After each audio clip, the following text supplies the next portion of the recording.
Hi, and welcome to the Green with Tiffany podcast. I'm your host, Tiffany Page, and in this show, we'll explore topics of sustainable living, all aspects of health and wellness, of people and planet, and how we're all interconnected.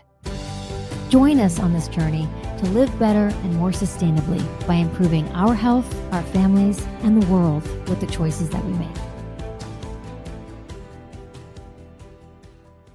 Hi, and welcome to the Green with Tiffany podcast. I'm Tiffany Page, and today we're speaking to Iris Almario.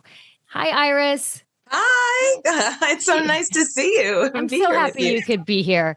Iris is an actress, a very good one, a host, a model, a social media queen, so good on social media. She is also an animal lover and advocate, which is what we're going to talk a little bit more about, and a friend. So welcome, Iris Almario. Thanks for being here, Iris. How are you? Oh my gosh. Thanks for having me. I'm so excited to be on. I'm glad you could take the time. It sounds like you're very busy right now. You've got a lot going on all at once, and I know you're leaving to go abroad. So I appreciate you taking the time. I did something for you last night. I watched Tales of the Walking Dead. And I say that because I don't like zombies. I mean, zombies freak me out. I just, and I don't really like being scared anymore. I think that was more of like a teenage thing, but I was like, I gotta support and I gotta see Iris in this. And so I watched it and I still don't like zombies. I know people love zombies though. And I thought, well, that's gotta be a fun gig for an actress, right? Because you can just go, I mean, you're gorgeous, right? And your skin is so beautiful. But you can go in with your hair all matted up and, circles under your eyes and like all the better for the part, right? Well, thanks for all of that. It's funny. I was actually, I was on hold for a different show, and Tales of the Walking Dead, called and said, hey, Iris is in first position for network approval. And I thought, I'd love to be able to book both. Don't we all just want to get everything? But I'm like, if I had to, if I could choose, I really hope that Tales comes through, because it's just something I've never done before, right? I've never really worked in horror. And I'm right there with you as far as scary stuff. When I was a teenager, I was all about it. And now I'm just a scaredy cat. I really, really am. And, with Halloween coming up and all of that, and friends saying, let's go to a haunted hayride or this or that. I'm the first one to say, no, I don't want to. Like, I'll start screaming, even though I know they're actors and I just did it. But it was a lot of fun. For a long time, I couldn't, for at least 6 months, because we shot that long ago. I had signed an NDA. I couldn't say anything about my character. And people kept asking me, are you a walker? Because that's what they call the zombies on Walking Dead. And I was like, you'll have to tune in. And, you see the show and now I can talk about it. I do eventually, I turn into a walker, but it goes back and forth in stories. So I do. The first scene, I think, is my character Maria walking as a walker. But it was fun to do all the prosthetics. I've seen other actors do projects like that, and I've always wondered what's that like. Yeah, super cool. You were right there at the opening, and it was very cool. But I just and zombies are so weird. Like, they're so slow and they're kind of undead. I'm like, what is a zombie? I even looked it up because I'm like, I don't understand zombies. And it said it's from a Haitian folklore, and I was like, oh. Anyway, I could see. Well, they had to teach me how to walk. They had to teach me how to walk like a Walking Dead walker, because they have a specific, because I was trying to do this walk and they said, no, it's very specific. It's like this. And, you put your shoulder down and then you got to drag your feet and you twitch a little bit. And, they use these contact lenses that you just can't see, and if it's daylight, it's super foggy and what you see are just shapes. So that's how you know not to bump into things. But the scenes that I were doing were pretty much in the dark. It was very dark. And I had movement. I had marks that I had to hit. I had to go to the right and on this line, go here, or there. I couldn't see. So I had to take off the contact lenses. And, our director, Deborah, said, in post, I'm just going to have to figure out your eyes. Oh, that's very trippy. I had no idea. But I did notice the walk because I noticed your arm was kind of low. And I was like, oh, she's kind of hanging to the side there. It was, yeah. So anyway, it was really great, and it was fun to watch you do that. Well, I appreciate you watching because I know it's not your thing. So thank you. Thanks. You're welcome. But of course, we didn't bring you on to talk about, I love talking about your work, but I wanted to talk about your animal advocacy because what I've been sharing is all the information that I've discovered over the last pretty much year and a half, a little bit before as well. But it's hard to find your way, even me having a base of information with Lily. And a lot of it is trial and error, and which takes a lot of time and money. So what I did was bring forward kind of the best doctors that I found and wanted to share that. So I wanted to bring you forward on all that you've done and how you started with the being an animal lover and an advocate and where you are now. So did you start in a shelter, or how did you get started with what the work you do? I started as a volunteer at Best Friends Animal Society here in Los Angeles. And basically what they do is they pull from the local shelters here. Best Friends Animal Society is no kill. So they have a home there until they're adopted out. But it's not a place where you can go and surrender a dog, just drop off a dog. You have to go to the shelters and it has to go through the system. And I didn't want to work at a local shelter because I know that LA is kill. It's not a no kill city. I think there's that misconception that they don't put dogs down. I'm like, yes, they do. And I just didn't have the heart to volunteer work at a place where, here today, gone tomorrow. And it's not always based on age or medicine. It's really based on space. And it happens a lot. So I ended up at Best Friends Animal Society. I wanted to be part of the kitten feeding team. And that didn't work out because as soon as I went into the kitten enclosure, my throat started to close up and I broke out of knives, and I'm allergic. I'm allergic to animals. And a lot of people don't know that. So, you're allergic to cats as well as dogs? I'm allergic to cats, but not usually dogs. Yes, I'm allergic to cats. Yes. And so I thought, oh no, what am I going to do? And so I love dogs, and I thought, okay, well, can I be on the small dogs team? I didn't have the confidence back then to work with bigger dogs. That's not the case now. I work with all types of dogs and different shapes and sizes and all that. And I absolutely loved it. And then from there, I went to another rescue, and they have a counterpart in China. And so I flew there. And I volunteered there and ended up bringing back 4 dogs with me, 3 from a slaughterhouse. And my dog, who was a stray, I was a foster failure, Koko, yes. Oh. And, for those who don't know, because I sometimes post on my Instagram, but she is special needs. She has erosive arthritis, rheumatoid arthritis, and she can't walk, but she gets a VIP ride on my shoulder. So my shoulder's shot, but she's living life. She's living her best life. And then when I, left there, I ended up co-founding your own, up a nonprofit. Yes, yeah. With you. The few of the women that I was working with, Valerie in LO. Yeah. And Tiana Kang. And we came up with WUFAW, which stands for Women United for Animal Welfare. So, but what we do, because people think we're a rescue, and we're not a rescue. We don't have a physical space to bring dogs in. Mm-hmm. So what we do is we partner up with organizations locally and abroad, and basically help assist them with their rescue efforts. So that might look like setting up spay and neuter programs, fundraising for them. Sometimes we will have dogs come overseas to LA, and we'll find fosters and adopt them out. So it's a little bit of everything. And if we can educate, we do that as well.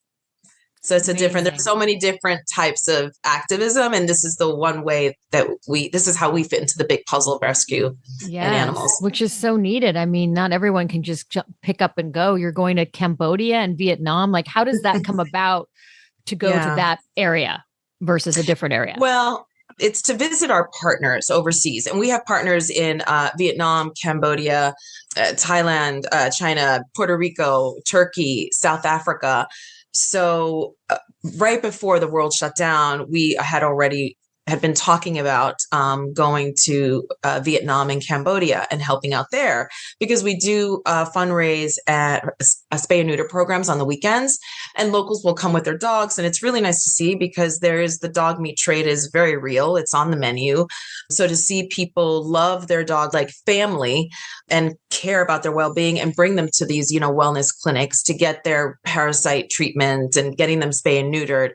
we've also helped open up the very first international vet clinic in Vietnam. So that will be our first stop when we head out next week. We're going to Vietnam first, and then we end up in Cambodia before we head back. And people are asking, are you going to bring dogs? Are you going to bring dogs? And I don't think that's not the plan, to bring back dogs. And that wasn't the plan when, we went to China. Valerie Inello, who's the president of WUFAW. But then we ended up bringing back 4 dogs. So I don't know. We'll see. Oh my gosh. And who takes care of your babies? I know you're taking care of a second dog right now too. Who takes care of your babies? I am. Well, it's funny because I've got Koko, who I've just talked about, and I have a sitter for her who I love and trust, and Koko loves her. And it just gives me a peace of mind because anytime I need to go out of town, especially for work, let's say Tales of the Walking Dead, I was gone for 3 weeks, and that happened so quickly. So I thought, I didn't want to go online and see who could take care of my dog. No, she's great. And then I have dual custody with my mom of Snowflake, which is a cute little Maltese. She's with my mom. And then I've got Louie in the house. He just passed out, a Frenchie. His parents, my friends, they're off in Italy, but they'll be back soon. So I said, yes, of course, I'll take care of him. But sometimes I end up fostering some of the rescues that come into WUFAW. They'll go, Iris, can you foster? I'm like, yep, let's do it. Oh, that's so fun. That's so good. I would probably definitely be a foster fail. I have a friend who takes care of dogs. She takes in the dogs when they're pregnant, so they have the babies. Oh, and then when they sort of get a little bit more, a little older, then they go to another foster, and then they try to adopt out. But I was like, I'll fall in love with every single one of them. What would I do? It's hard. But so I commend people that are able to do it. And I'm so happy that you are. And I wanted to ask you though, so you said you had gone to China and the dog meat trade. I don't want to get too far into what you've seen, but how were you able to mentally prepare for that and see what you saw? And that's got to be so when I difficult. went to China with Valerie, we were both very clear that we did not want to go to a slaughterhouse, so we didn't see that. Okay. We basically worked at the shelter. There were about 350 dogs at the time. That's where Koko came from. So we were very busy during the day. But, it is on the menu. It's really interesting how something like the Yulin Festival, and for people who don't know, it happens on summer solstice, once a year, June 21st. It's 10 days of a cat and dog meat eating festival. It's horrific. But there are a lot of people in China that don't even know about it. I guess it's a communist country. They control what comes in and out of the country, and as well as the information that comes in and out of different regions. But yeah, when it comes to the dog meat trade, I've seen enough videos. I'm trying to do my part. And there's rescuers can actually go into slaughterhouses and rescue. I commend them, but that's not me. I can't. Very heavy, very heavy. I think about just the shelters in general, just even here in the States, I wouldn't be able to do that as well. And so there are people that do it, and they are, they're great for doing it. Yeah. I mean, it's pretty wild. I mean, I've worked with, since I left Best Friends Animal Society, for the most part, I've worked with dogs from the dog meat trade. So I've seen, the the trauma. And I remember this one dog, it took about almost 2 years to rehabilitate her. She was so skittish. She was scared about everything, everyone, every noise. It was heartbreaking. Yeah. And some of them are scared of men because it's men who are, working the slaughterhouses. They can get triggered for anything. And this is a different place. I mean, it's safe, but they don't know when they first arrive. And I remember being the head of the volunteer coordinator, and we would coordinate, volunteers to go to the airport and pick them up after a 20-hour flight. And some dogs would just want to bust out of their crate, like stretch out their legs, and others would cower in the back of their crate. And we'd give them time and space to come out on their own. But I remember this one time, there was just one that just would not come out. It was a long time. And we just gently tipped it a little bit just to guide it out, and then shut the crate. So it had to engage. So it had to be with everyone else. And it works out. Every single dog is different. And, I don't know, it drives me nuts because some people, want a dog to react in a certain way. And they're like, oh, this dog is damaged goods, or this dog is, must be sick. And I go, no, they have personalities just like people. And some dogs are really energetic and very social, and other dogs are a little bit more withdrawn and just kind of hang out, and that's okay. So we can talk about adoption later, but yeah. Sure. Yeah. People used to think that Lily, they're like, what are you, is she on some kind of sedative? Because when she was mellow, she was super mellow. Like they thought she was on like Valium or something. I'm like, no, she's just chill. And then when she wasn't chill, she was the exact opposite for sure. I have to say really quickly, I don't know if you can pick up Louis, the French, he's knocked out. He's snoring. Oh, is that what that is? Yeah, yes, I did it. I was trying to think, is that coming from next door? What am I hearing? I can totally hear this low hum in the background. That's great. Oh my God, so cute. I can't wait to tell my friends when they get back. I'm like, oh, he was on a podcast, by the way. Just a little sound of a little like snore in the background while we're talking about pets. That's so great. He's out like a light. So you need supplies as well for this trip. Is that right? We do. We have an Amazon wish list up. And if you go to our website or even our social media, our website is www.wufaw.org. Again, stands for Women United for Animal Welfare. And we have our Amazon wish list link posted on there. If you go to Instagram, it's WUFAW _official. And in our bio, there's a link tree. And so you just click on that and it'll show up 2 different Amazon lists, what we need for Cambodia and what we need for Vietnam. We've been gathering donations because, yes, we definitely need medicine and medical supplies and all these other things. And we were packing up, our suitcases the other day as far as donations. And we still need some more things. And yeah, any little bit helps really. So you're taking all that with you. So well, with Amazon, I think some of that comes to us and we pack it. Mm-hmm. But we can bring quite a few suitcases. And there's 3 of us that are going from here, 3 co-founders, Valerie Ianello, Kiana Kang, myself. And then we have a vet who is coming from Oregon and meeting us there. So we're very excited about that because she's going to be doing surgeries, just things that they can't do over there, but, bringing the supplies and the expertise she can take care of. So fantastic. And you're so great with your social media. I mean, everything you need to know. I really need to follow in your footsteps. I'm not. It's so much work. I really appreciate that because I don't think people realize how much work. And I just remember I had gathered all this content, behind the scenes stuff for Tales of the Walking Dead. And I held on to it. And I kept thinking, I really need to brainstorm because once this rolls out, it's, timing is everything. I can release all this stuff. And I'm thinking, what's the trending audios and the transitions? And how do I keep this interesting with the captions? And it's just, it's a lot of work. And you're so good at it. So I know how much work goes into it for sure. And so I watch and I haven't seen you so often lately, and so it's a way to keep up and I get to see what you're doing and you just look like you're just so busy. You've got so much going on at all times. So I don't know how you balance it all. But it's definitely a juggling act, but yeah, no, well, I'm glad that someone's watching the social media and that they're enjoying it because it does take a lot of work. And sometimes I go, does anybody care?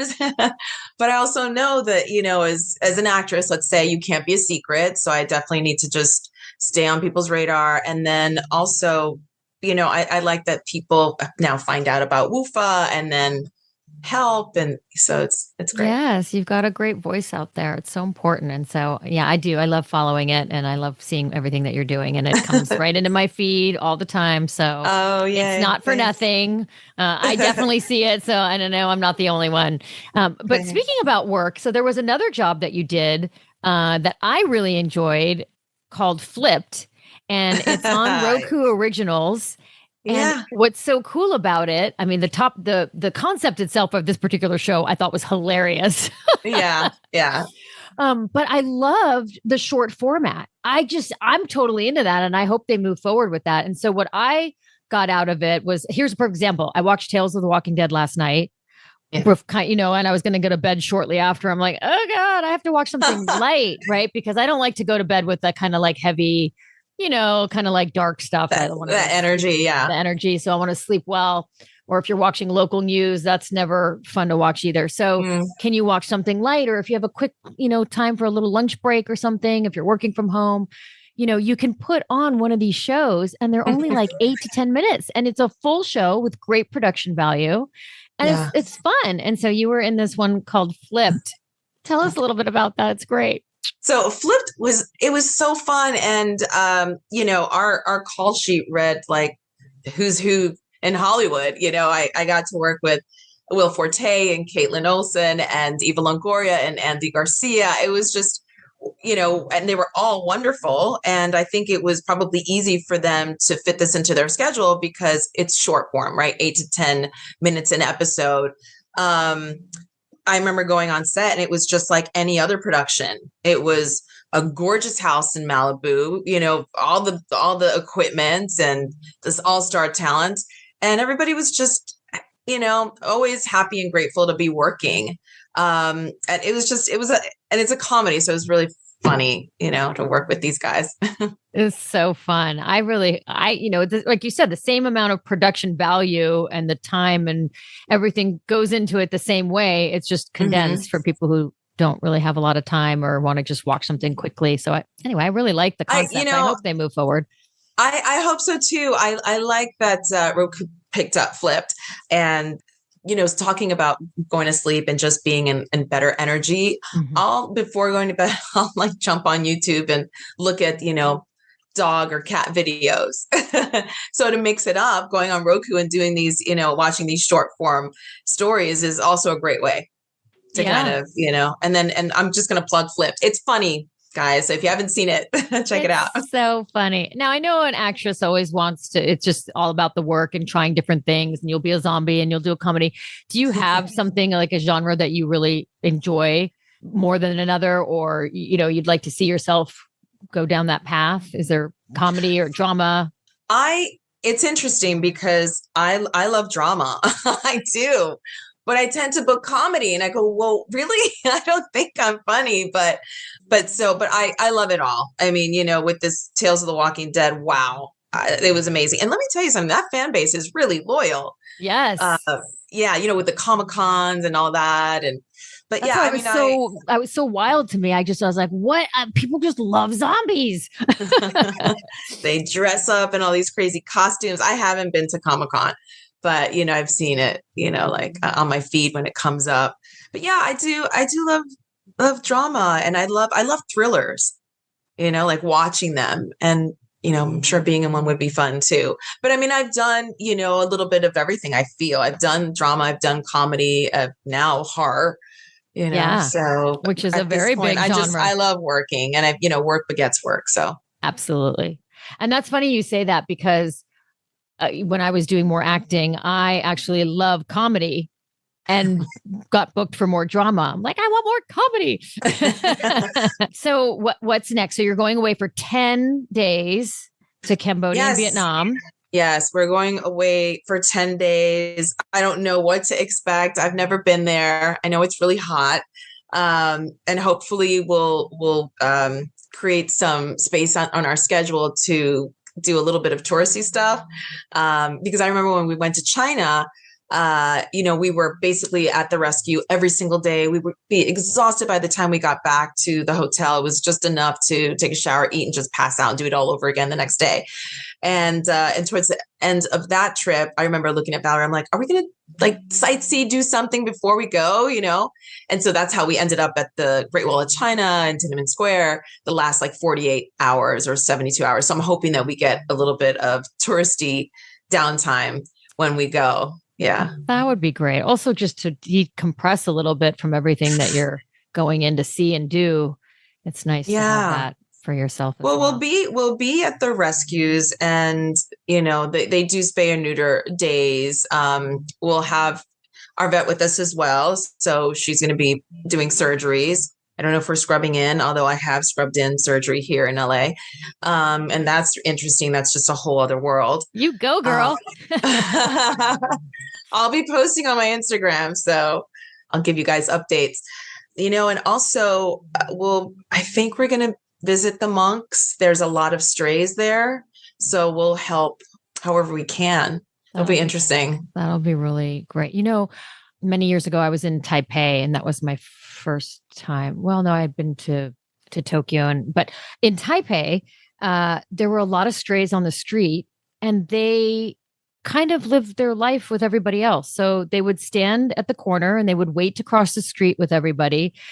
They were just among the community, and they acted as if they were, like people in a sense. Like, they did their own thing and they were just part of the community. They were independent. They were independent. And it was so bizarre. They would be standing at the street, you're waiting to cross the street with the signal, and they would cross with you. And then you'd see a whole family on a moped. So it'd be, husband, wife, a child, and a dog. And all of them were on a moped just scooting by. I was like, this is the strangest thing I've ever seen. But that was the lifestyle there. Well, I do hear there are a lot of strays there. So I don't know if it's ambitious for us to try to do a catch and release, spay and neuter, because that's one way to help, control the population. Right. I don't think that people realize that when you don't spay and neuter, especially those strays that are out there, it just multiplies and it adds to the problem. You can't even take care of the animals that, are already here, and then you're bringing in more. And with every pregnancy, it's not, like when humans give birth, it's usually one child, unless they're twins. You're getting 7 puppies in one shot. Right. And sometimes the mom is sort of left behind because everybody falls in love with the puppies, and it just breaks my heart, so. Yeah. This last dog that my friend took in, I was just visiting a couple weeks ago, and she had 5 puppies, and she was taken away by somebody witnessing the mama being abused. So they took her away, and she had no teeth, and her tongue was really long, and it was hanging out of her mouth to the ground. But I fell in love with the mama. I fell in love with the mama, and I've been thinking about her. She's a little bit bigger than, a lot bigger. It wouldn't be as, not as easy to scoop up and go. And I don't know that I'm ready yet, but I do. She's on my mind a little bit. She's still with her babies, though. She's not ready to she's still nursing. Yeah. But I like that you noticed the mom. Yeah. I can see how people fall in love with the puppies, though. Yeah, but people, gosh, I have to just say, puppies are a lot of work. And if you don't have the time, do not get a puppy. You have to housebreak them, and they're teething. They're going to get into stuff when you're not looking, or even when you are looking.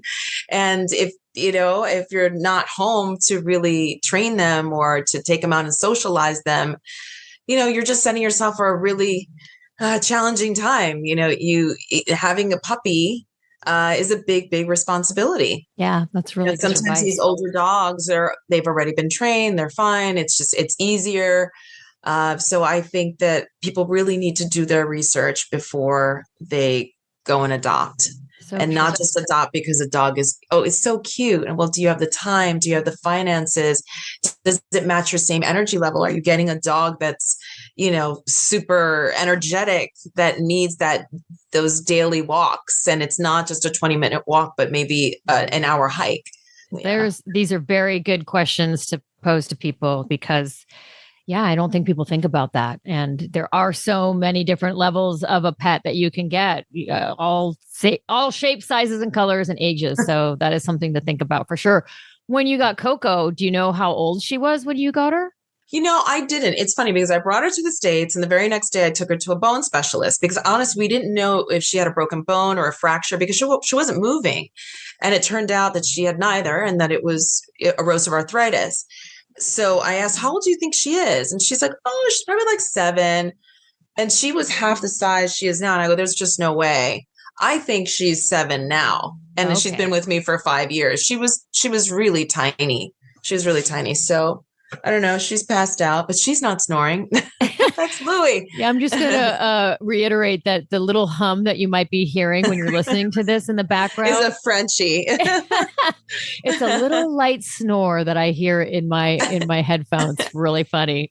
Oh my gosh, I can't believe it. I was telling you this before we started. I was in a vehicle. I was sitting shotgun when this dog just ran out into the middle of the street. It literally paused right in front of our car. And I started yelling. I said, stop the car, stop the car. And I jumped out screaming bloody murder because it was all these cars. And, you know, she just ran into traffic and she was zigzagging. And, you know, I squatted down and I gently called her. I said, oh, come here. And she stopped and she turned her head. She looked at me and then she came right over, but still keeping a little bit of distance. And I just knew I had to grab her. Otherwise, she would just take off again. And there was just no way I could get her. I was able to grab her and I asked around, does she belong to anyone? Does anyone know her? No, I don't know, whatever. And I remember walking into one of the stores close by and there was an employee, this young girl, and she just kept looking. I just got this feeling, I think she knows something. She's just not saying anything. And I said, do you recognize this dog? And she went, yeah. I said, can you tell me about her? And she's like, oh, I don't know. She's from the street. She's been out there for a while. And I said, well, what's a while? A few weeks, a few months? And she's like, she's been out there for weeks. I don't know. And so, you know, we have the responsibility to try to find an owner. And we never did, you know, nothing at the local shelter, no flyers, no one was looking for her. So I was very close to becoming a foster failure. I really fell in love with her and we bonded right away, and she bonded with Koko. So it just goes to show, I mean, this dog who was, you know, described as, oh, I don't know, she's a street dog, is now with a family that adores her. I love you that. know? Yeah. And I go, wow, you know, it's so interesting. These two very different perspectives of like, oh, I don't know. Just leave me alone. She's out there eating garbage. And then you have this family that they bought her this queen bed. It's a tiara. and she's just so sweet. We're really happy. Yes, living her best life. That makes me so happy. Gizzy. That dog found the right person, right in front of your car. Well, my friend that was with me said, oh, well, she has no idea. You know, she just kind of hit the lotto. Actually, Valerie's husband said that about Koko when I brought her back from China. He said, she just won the lottery. And I said, we both did, because she's great. I adore Koko. Whenever I can take her on set, I do, you know? Oh, sometimes you're able to? That's awesome. Yeah, sometimes I'm able to. And it's funny because when I host the particular client, you know, it's like these guys are these big guys, like they're dudes. And then as soon as I walk in with Koko, they go, oh my God, look at this little girl. And I go, who are you right now? Because they were all dude talk and, hey, you know, this happened this week, blah, blah, blah. And then I walk in and they're just, you know, their voice changes and they want to just hang out with her and see if she's okay. And I think Lily was a great barometer of people and their disposition, because if I walked by somebody on the street and they didn't smile at her and they had a scowl on their face, that's a person you would want to keep away from, because she just brought so much joy to so many people, and animals in general do. So if you don't smile at a sweet little baby's face, I mean, I don't know. That's a tough one. Oh, Lily. Yeah. They're so sweet. And when I was volunteering at a shelter here, we had this program where we would bring dogs to a local nursing home. We also brought them to schools. So it was a great way. They're kind of therapy dogs, even without being like official therapy dogs. They bring such joy and they just pick up on energy. So if you're going through it, they're kind of going through it with you, and they're licking your face and just saying, hey, it's okay. Come back to me. It's really, you know. That's so true. Yeah. Life with a little fur baby is just the best. It's just the best. And I'm so happy for And I didn't grow up with dogs because I'm allergic. Right, which is so interesting. So when did you get your first dog? Was Koko was your first dog or no? Well, you know what? I think I was 2. I don't remember, but my parents tell me that they had gotten us a dog, but I don't know why, I would always just pull on its tail, and it was just traumatizing the dog. And they said, so they rehomed the dog. I was like, okay, well, thanks for giving the dog like a chance to be happy and calm and not deal with a toddler. And then I think got another dog, and then they realized, oh, Iris is allergic. So I just grew up thinking, well, I'm allergic and I just can't have animals. And so my first dog as an adult is Snowflake, and she's a Maltese. So I said, she's hyperallergenic. She doesn't shed. I went, oh, okay. But Koko is not a Maltese. I don't know what she is, Pomeranian, something. She's a mix of all this stuff. Maybe I'll do a DNA thing. I've been saying that for years. And, but she doesn't shed. So it's just ironic that, I'm a co-founder of this nonprofit that works with animals, and I'm constantly around animals, and I just take my allergy medicine and I'm with them outside. I just know that in an enclosed space, it can, trigger my allergies. And people say, wow, you must really love dogs that, that even with allergies, you're willing to still work with them. I said, of course, they're amazing.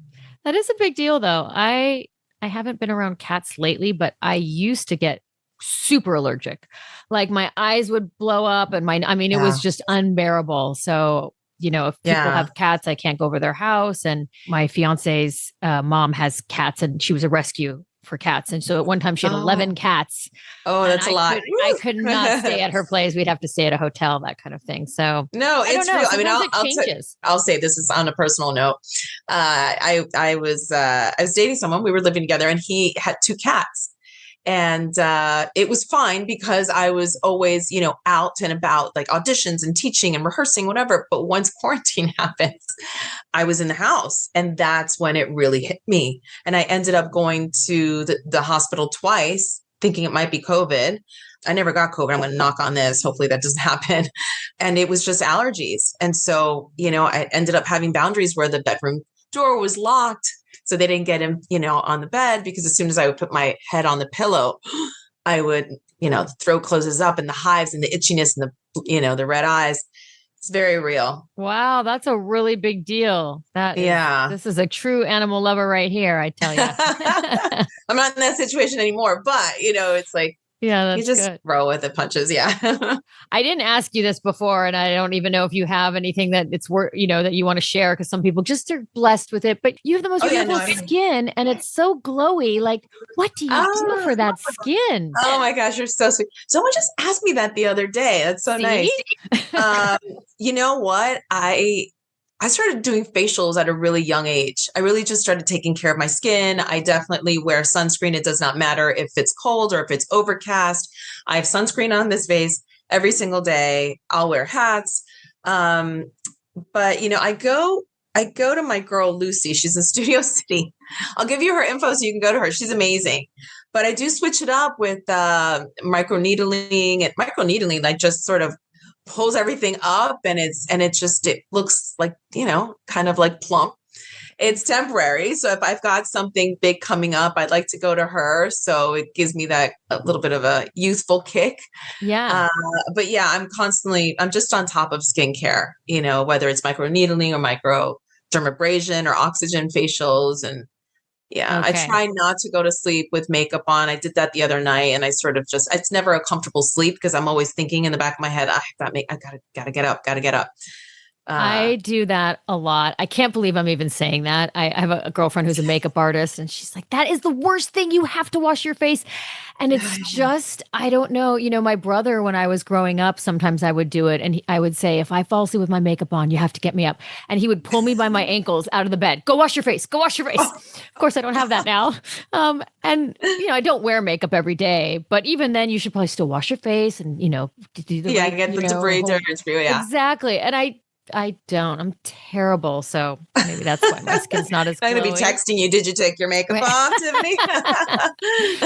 Well, that's good. I haven't had an oxygen facial in years and years. I have done microneedling, but I haven't done it in a while. So yeah, I think microneedling is where it's at for me. That really helps my skin. Just tightens up, and Well, it looks beautiful. So. Well, thank you. I'll tell her. Thanks for sharing. So well, with all those prosthetics on Tales of the Walking Dead, my skin did take a little bit of a beating. So as soon as I got back, the first thing I did was go to Lucy so she could give me a facial. Yeah. I watched they took it off with what, like shaving cream or something? Is that what I saw? That is so weird. Yeah, shaving cream, I don't know. Shaving cream in your hair to make it look dirty, and then shaving cream to take the prosthetics off, like scrape it off. They were... Wow. I definitely don't need shaving cream to make my hair look dirty. I just don't wash it every day for like a week. Does it all on its own. It's like magic. Well, if you wash it every day, it's not good for your hair anyway. You're supposed to let it go a few days. So I'm a dry shampoo queen over here. That's so funny. I've never tried that. That works? Oh my gosh. I can't live without it. And because I have very fine hair, I sprinkle it all in, and it kind of like builds it a little, so it's a little fuller too. So it's got two benefits for me. Okay, good to know. I have thin hair too. It's thinning as I get older. Gosh. Oh, you can't see that at all. It looks great. Well, I'm so excited for all that you do. I love following you. I love watching everything that you're encountering and all the great work that you do. And thank you so much for everything you do for the fur babies.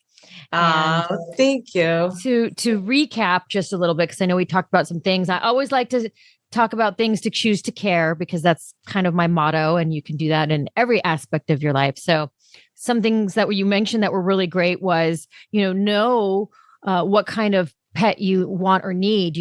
Like you said, are you living in an apartment? Are you getting a big dog? What kind of care can you give them? How long are they going to be left alone?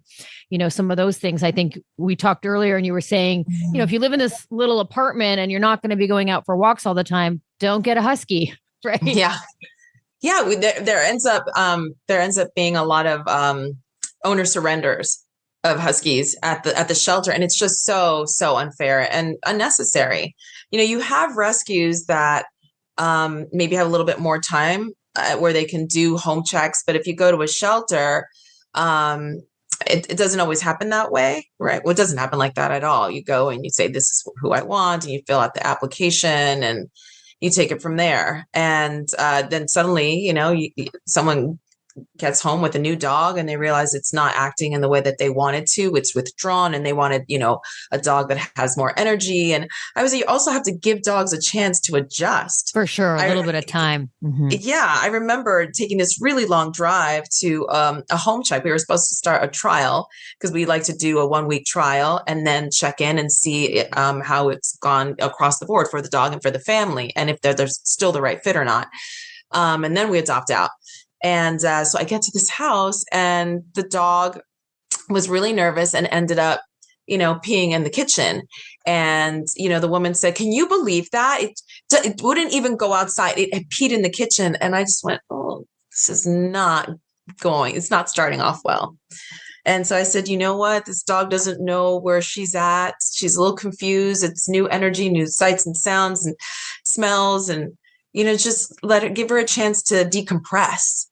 So there's just so much that needs to be considered before adopting an animal. It's not like, "Oh, I'm lonely, I just want to get a dog." No, and if you're working all day, that walk, they've been looking forward to it all day. So if you're walking them and you're on your phone and you're not really paying attention to them and you're not bonding with them, it's a shame. And if you're rushing them back because you want to get back because you're tired, it's things we don't think about.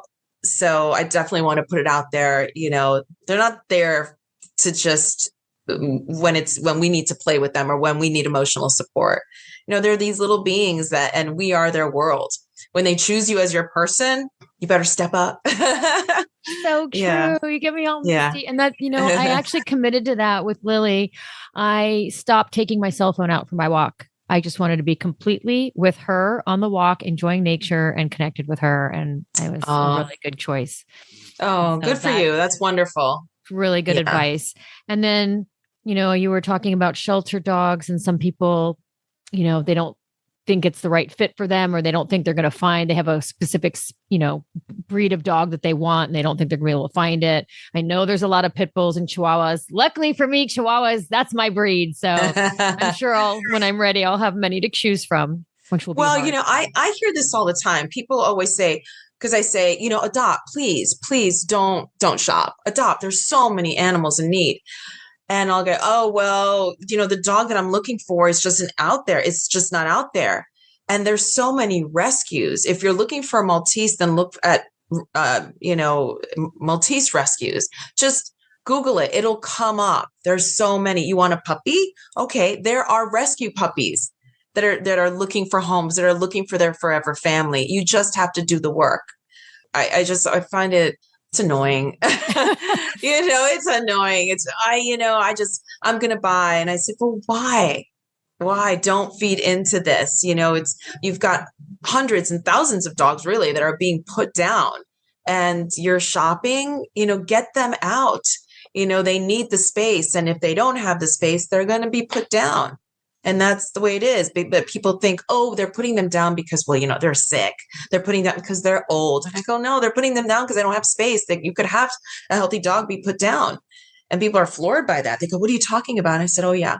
Yeah. Like, do your research. So happy you're educating on this because it's really important information to know. And they're so grateful, right? Pets that are rescued, they know. They do. They're so They do. I mean, Lily wasn't she wasn't a rescue, but in a way I feel she was. I didn't mean to get a dog. It was, an accident. I know some people find it that way as well, right? Yeah. But she was from Florida and she was at a puppy store called Teacup Puppies. She had been in a hurricane and had been moved. She had kennel cough. And I I call her my rescue, and I got her at 4 months. And shortly after that store was shut down. So I don't know what they were doing with them. And she was a puppy mill dog as well. So, normally I wouldn't have done it that way, but that wasn't the plan. And it was my sister's neighbor who was like, you have to get a dog. You take to the little ones. And I've grown up around dogs. I had big dogs growing up. We had an Alaskan Malamute, and then we had a crazy Labrador that someone handed to my brother and said, can you watch my dog for me? And never came back. So we got that dog. Yeah. And I can't believe people do that. Like, that's just insane to me. I was going to say that happens more often than not, actually. Yeah. So wild. What's wrong with human beings? People. They'll leave them at the vet. They'll leave them right outside a shelter's door overnight. They'll leave them in a box, leave them out in the street. It's crazy. So that was two things. So shelter, you can find the breed you want, make sure that it's you're ready for this type of dog, whatever the dog is that you could. Yeah. And make sure you have a connection with the dog. Yeah. Because sometimes you'll walk into, let's see, a rescue, and through the pictures, you're fixated on this one dog, but then there's no connection, and then you connect with another dog. So be open to that. That is a good one. I really think, they find you. They find you. They do. When the time is right, they find you. So yeah, I just love the babies. I love the fur babies. Well, and I love that. I love that you do. I'm like, you're my people. I haven't met a dog I don't like. I just love them all. I do take to the little ones, I have to say. And, I like being able to, pop a little one in a bag and, take them everywhere with me. That makes, I go get my facial. She'd come with me. She'd sit on my tummy while I got my facial. It's really fun. Koko comes with me when I get my facials. My facials, my waxing, my hair done, like whatever. She comes with me. And do people say hi to Koko before they say hi to you? Because that's what they say hi to her and they know her name, but they don't know mine. Exactly. Isn't that and they'll funny? go, oh, she's the woman with the dog in the bag. I'm like, oh, yeah, Iris. That's, but everyone's like, Koko, how's Koko? And it's funny when I go grocery shopping, they'll go, where's your dog? Where's Koko? And I go, are you serious? I just wanted to come, do my groceries. And they're like, no, you're not allowed here without her. So funny. I get the same. It's the same thing. I love that. So there are, everybody's a pet person when it comes down to it. Yeah. So. LA, it's nice. It's very dog friendly here. Mm-hmm. And, I'm from the East Coast. I'm from New York. And when I had my family come and visit my brother, that was one of the first things he said. He said, wow, it's really dog friendly here. There's dogs everywhere. I said, oh yeah. Yeah, it is. And it took a while to get as dog friendly as it is now, if I think about it. And I was on the East Coast. We were at Jersey Shore, and my mom brought her dog, and we brought Lily. This was, I want to say, like 2006, 7, something like that. It was a while ago. And I had got a stroller from my mom, a pink dog stroller. And we had the dogs in the stroller, and we were walking on the boardwalk there. We were getting looks. I was actually embarrassed. I was like, oh God. I mean, everybody was looking at us like we were from Mars. They had never seen dogs in strollers before. And now cut to now. And I'm out in Orange County sometimes at Fashion Island, which is an open mall, and it's dogs galore. Like every third person has a dog stroller. I was like, wow, I found my people. You started a movement. So funny. So yeah, I love it. Dog friendly. And up in, one of my favorite places in Carmel is dog friendly as well. And they have a dog beach, and you can take your dogs in. Oh, I've got to get that tip from you. That's good to know. Oh, you have to go. And there's a restaurant, not a restaurant, a hotel that Doris Day was a co-founder in. The Cypress Inn. And we went to have dinner. We brought Lily, and everybody had their dogs with them. And then some had big dogs and they were all sitting under the table. It was like a table of 10 people. I was like, this is the coolest thing. And some places will give you a dog menu shaped like a dog bone. I mean, just so cool. Too cool. Too cool. I loved it. And I'm already making a mental note that that's where Koko and I are going next. There you go. I love it. It's great. Well, thank you, Iris. Continued success with everything you're doing. I'm just so happy thank you so much to watch you flourish with everything that you're doing. And thank you for taking care of the fur babies. And again, if you're just tuning in, WUFAW, which is Women United for Animal Welfare. And you can get online. They do need donations of supplies through the Amazon wish list. And yes, we have our Amazon wish list for Cambodia. We have our Amazon wish list for Vietnam. We're leaving on the 5th. October 5th. Wow. So, and we're gone for 10 days and any little bit helps really. So it's on our website, and I'll say that again, www.wufaw.org. We're on social media, Facebook, Instagram, Twitter. It's WUFAW_official. Okay. Great. And the links are in our bio. Yeah. Well, so continued success and have a great trip. Thank you. And thank you. And I just want to, give a shout out to you. Thank you for all the work that you're doing and raising awareness. Oh, thank you. For the environment and for the animals. It's really wonderful. It's nice that you're doing this and, you have a presence on social media and you two come up on my feed. I'm like, oh, what's going on today? And I'm always learning from you. So thank you. Oh, good. Thank you. Well, I truly believe in one people, one planet, and the people includes everything living. And so I just want to showcase that is an umbrella over everything else that we do. And it all means something. And so they hold a special place. And if you haven't been a dog owner, your life will be changed forever. So I highly 100%. Yes. Well, thank you so much. I am on Instagram, Green with Tiffany, and you can follow me there as well as greenwithtiffany.com. Iris Almario, you can find her on Instagram big time, as well as irisalmario.com. And it's IRISALMARIO. Yes, thank you. I always tell people my last name is two guys' names, Almario. Just put it together, Almario. There you go. Well, thank you so much, Iris, and have a great trip. Thank you. Good to see you. Good to see you too. Take care. Bye. Thanks. Bye. Thank you so much for listening. I hope you enjoyed the show. Please rate, review, subscribe, and share on Apple Podcasts. It would mean the world to me. You can find me at greenwithtiffany.com and on Instagram. Till next time, choose to care.